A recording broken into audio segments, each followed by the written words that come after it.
Я начинала с того, что мой отец был американским военным.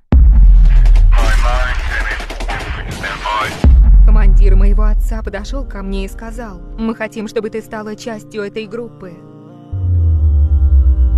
И ты будешь лишать женщин возможности исповедовать ислам. По сути, чтобы они были свободными феминистками и жили своей жизнью. Но для того, чтобы сделать это, я должна была прочитать Коран. Я должна была прочитать хадисы. Я влюбилась в Коран. По вечерам я сидела с группой христиан в помещении, где на самом деле жили в основном евреи. Это научило бы меня Корану и хадисам, а также тому, как с ними играть. Я решила, что если бы я была еврейкой, когда пришел Иса алейхиссалам, я бы должна была принять Ису алейхиссалам. Так как же я могу теперь отречься от Мухаммеда, мир ему и благословение Аллаха, даже если для этого мне придется расстаться с жизнью? Когда я смотрю шахаду, я чувствую то, чего никогда раньше не испытывала. Я говорила «Ашхаду ан ла илляха илля-Аллах». Я буквально взорвалась.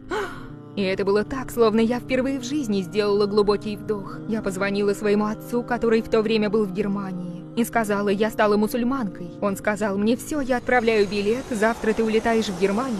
Я сказала: «Я не могу этого отрицать». И он сказал: «Если ты не возьмешь этот билет, у меня больше нет дочери. Ты для меня мертва». Он купил мне Феррари. Он такой: «Он твой, если ты снимешь свой хиджаб».